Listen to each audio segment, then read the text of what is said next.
नमस्कार, एक बार और आपका स्वागत है मेरे इस चैनल पर। मैं हूं ब्रज नंदन, एडवोकेट एंड लीगल कंसल्टेंट। आमतौर पर मैंने देखा है कि जो समाज में व्यथित जो घटनाएं हैं, जो भी घटनाएं घटित होती रहती हैं, उन पे ये भी आता है समझ में कि वो जो घटना है उसके पीछे कारण क्या है। कहीं ना कहीं जिसके खिलाफ या जिसके विरुद्ध वो घटनाएं होती हैं, कहीं ना कहीं उसको भी ये ध्यान देने की ज़रूरत है कि उसको क्या करना चाहिए था या कार्य जो नहीं करना चाहिए था, जिससे कि वो उसको जो परेशानी है वो झेलनी पड़ी। क्योंकि ये भी है कि कहीं कोई होने वाला जो तथ्य है, जो कोई होने वाली जो घटना है, वो किसी दूसरी घटना पर निर्भर करती है।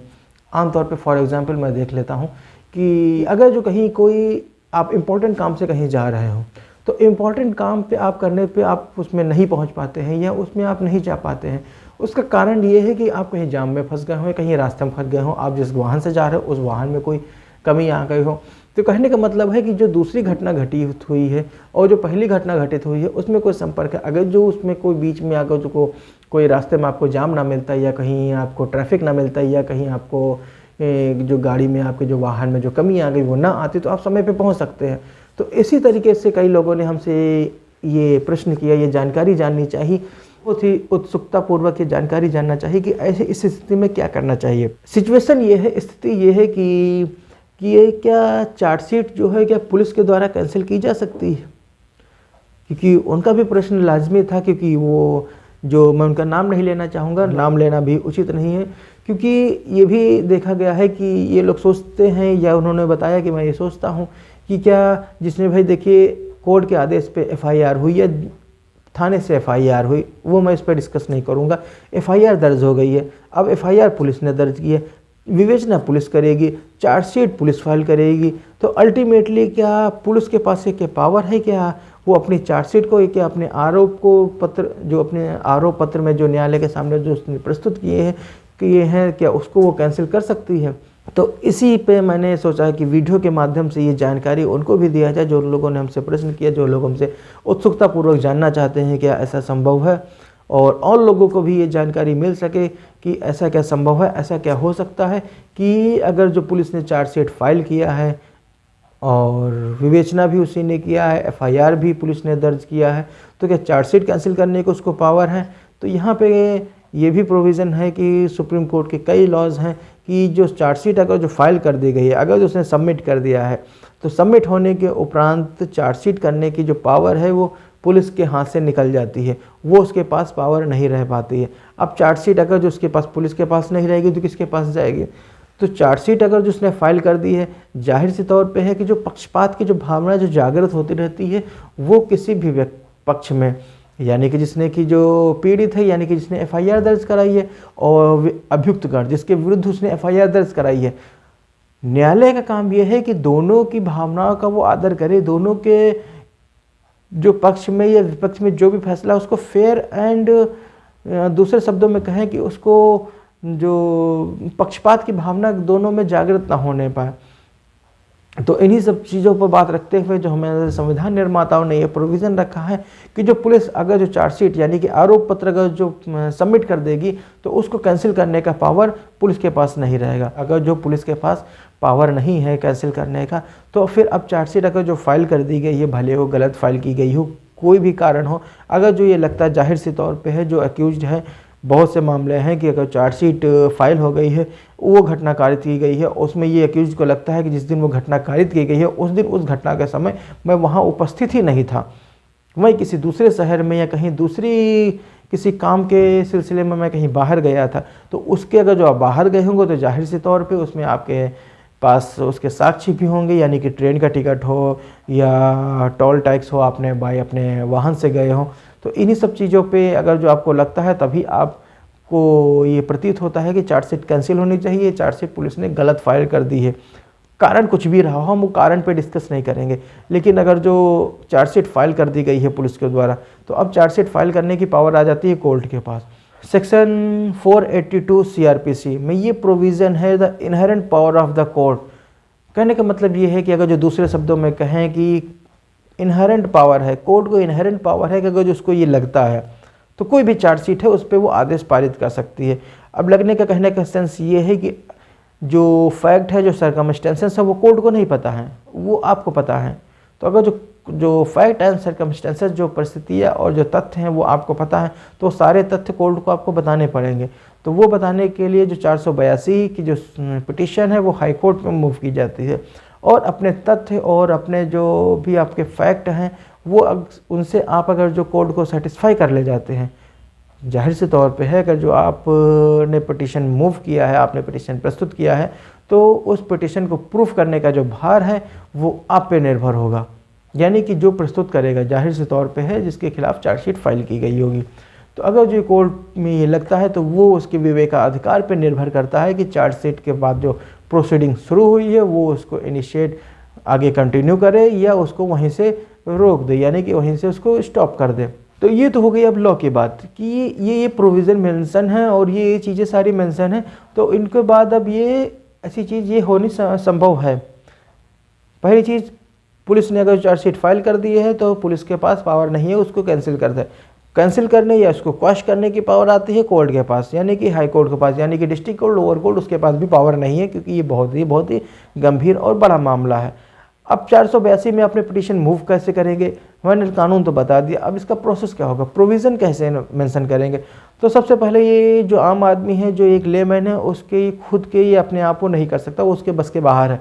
तो इसमें आपको अपने अधिवक्ता के माध्यम से जो भी हो और अपने अधिवक्ता से संपर्क करिए, सारी बात आप उनको डिस्क्लोज करके बताइए कि ये तथ्य है। तो उसमें सबसे पहले आपको चार्जशीट की नकल निकलवानी पड़ेगी, जो कि लोअर कोर्ट से मिलेगी आपको। तो लोअर कोर्ट से आपको नकल निकलवानी पड़ेगी चार्जशीट में जो आरोप पत्र पुलिस के द्वारा न्यायालय में प्रस्तुत किए गए हैं। आरोप पत्र की जो नकल होगी वो मैनुअल नहीं होनी चाहिए। सबसे पहले मैं एक चीज़ और बताना चाहूँगा, जो नकल होगी, जो कॉपी होगी वो सर्टिफाइड कॉपी होगी, यानी कि कोर्ट के द्वारा वो सर्टिफाइड करके दी जाएगी कि ये जो नकल दी जा रही है वो सत्य है और सही है। सर्टिफाइड कॉपी लेके ही आप अपने अधिवक्ता के माध्यम से पिटीशन तैयार करेंगे। पिटीशन तैयार होगी अंडर सेक्शन 482 CRPC। सेक्शन 482 में पिटीशन मूव करके आप अपने तथ्य, अपनी बात को माननीय न्यायालय के समक्ष प्रस्तुत कर सकते हैं। अब बात यहाँ पे ये डिपेंड करती है कि माननीय न्यायालय आपकी चार्जशीट को क्यों क्वैश करने लगी, क्यों कैंसिल करेगी। तो ये चीज़ क्यों कैंसिल करने के लिए जो तथ्य हैं, जो फैक्ट हैं, जो साक्ष्य हैं, वो साक्ष्य आपके पास होंगे, न्यायालय के पास साक्ष्य होंगे नहीं। तो जो साक्ष्य हैं, जो आपके जो पेपर ऑफ द मटेरियल है, वो आपको अपने अधिवक्ता के जरिए न्यायालय के समक्ष प्रस्तुत करने चाहिए। अब न्यायालय, क्योंकि ये 482 में और कहीं प्रोविज़न भी नहीं दिया हुआ, केवल एक ही प्रोविज़न दिया हुआ है कि 482(6) में CRPC के माध्यम से, जिसमें कि आपकी चार्जशीट क्वैश हो सकती है, यानी कि उसको कैंसिल किया जा सकता है, वो भी माननीय उच्च न्यायालय के द्वारा। तो माननीय उच्च न्यायालय को अगर जो लगता है, अगर जो प्रतीत होता है कि आपकी चार्जशीट जो गलत फाइल हुई है, गलत आदमी के खिलाफ फाइल हुई है, या जो आरोप जो उस पीड़ित व्यक्ति है उसने जो आरोपित किए हैं, जो एलिगेशन लगाया है, वो एलिगेशन उस सेक्शन में या उस जो धाराएं लिखी हुई हैं उस धाराएं में, वो धाराएं के जो इंग्रेडिएंट्स हैं वो इंग्रेडिएंट्स फुलफ़िल नहीं हो पा रहे हैं।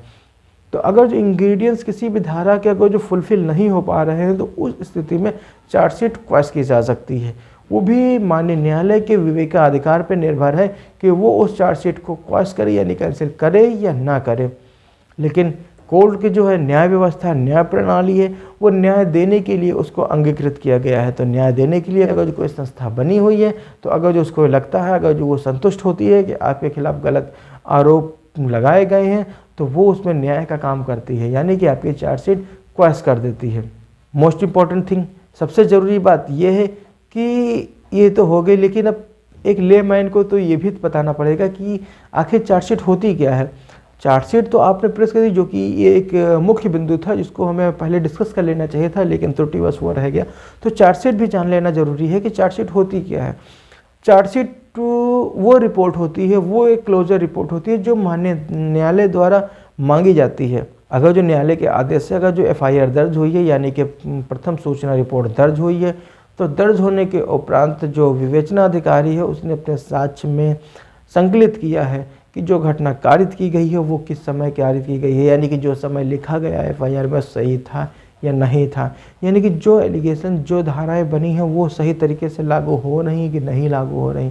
तो सारे जो तथ्य हैं, अगर जो घटना में कोई प्रयोग किया गया वाहन है या कोई हथियार है, लाठी, डंडा, या गन कौन सी यूज़ हुई थी, उस गन का स्ट्रक्चर क्या था। तो सारे जो साक्ष्य हैं, जो सारी जो व्यवस्थाएं हैं, उनको संकलित करके पुलिस एक रिपोर्ट तैयार करती है और उस रिपोर्ट को जो माननीय न्यायालय के समक्ष प्रस्तुत की जाती है, उस रिपोर्ट को ही चार्जशीट कहते हैं। और चार्जशीट जो होती है वो जो पुलिस का जो विवेचना अधिकारी है, जिसने की विवेचना किया है, वो स्वयं आके प्रस्तुत नहीं करता। वो जो चार्जशीट होती है तो वो उस विवेचना अधिकारी जो थाने में जो जिस थाने के अंतर्गत वो घटना घटित हुई है, उस थाने का जो भार साधक अधिकारी है, यानी कि थाना अध्यक्ष हो गया, जो SHO हो गया थाने का, उसके माध्यम से माननीय न्यायालय के समक्ष वो रिपोर्ट प्रस्तुत की जाती है विवेचना अधिकारी द्वारा या थाने के भार साधक अधिकारी द्वारा। जो रिपोर्ट, जो आख्या, जो चार्जशीट माननीय न्यायालय के समक्ष प्रस्तुत की, उस रिपोर्ट पे माननीय न्यायालय संज्ञान लेती है और संज्ञान लेने के उपरांत ये विचार करती है कि जो उसने जो आरोप लगाए हैं, जो FIR में जो एलिगेशन लगे हुए हैं, उन एलिगेशन में उसने सत्य पाया है विवेचना अधिकारी ने। तो विवेचना अधिकारी ने उस जो आरोप लगाए उनमें सत्य पाया गया है और सत्य पाने के उपरांत ही ये चार्जशीट प्रस्तुत की गई है। तो कोर्ट को ये लगता है कि जो ये तथ्य आए हैं ये सही हैं, तो उस पर वो संज्ञान लेती है। संज्ञान लेने के उपरांत जो विपक्षी गण है, यानी कि जो अभियुक्त गण है, जो उस चार्जशीट में जो आरोपित हैं, जिनके ऊपर वो एलिगेशन लगा हुआ है, फिर उनको समन करती है। अगर जो ये एक्यूज्ड पर्सन को ये जानकारी होती है कि जो समन किया गया है वो गलत किया गया है, ये चार्जशीट जो प्रस्तुत की गई है गलत प्रस्तुत की गई है, तो अगर जो उनको लगता है गलत प्रस्तुत की गई है, उनके पास अगर जो साक्ष्य उपलब्ध हैं, तो उन साक्ष्यों के साथ अपने अधिवक्ता के माध्यम से माननीय उच्च न्यायालय का दरवाज़ा खटखटाना चाहिए। उसमें आपको फ़ायदा मिलेगा और रिलीफ मिलेगा। आज का वीडियो यहीं तक ही। अगर जो आपने फर्स्ट टाइम ये वीडियो देख रहे हैं, अगर जो वीडियो में आपको जानकारी अच्छी लगी है और अगर जो आपको किसी काम की आई हुई है, तो क्योंकि इसको आप सब्सक्राइब कर लें या सेव कर लें, जिससे आपको जानकारी ये मिलती रहे। और अदरवाइज़ ये आधुनिक युग में क्योंकि वीडियो फिर कहीं ये खो जाएगा, जिसको ढूंढ पाना आपके लिए बहुत ही संभव नहीं है। तो इन्हीं सब चीज़ों के साथ मैं आपसे रिक्वेस्ट करूँगा, कहूँगा, अगर जो आप ये वीडियो को देख रहे हैं, अगर जानकारी बताई गई आपको यह सही लगती है, तो उसको आप सब्सक्राइब कर लें, जिससे आपको भविष्य में भी ऐसी ही जानकारी और मिलती रहे। वीडियो को अंत तक देखने के लिए प्रेम पूर्वक धन्यवाद। जय हिंद।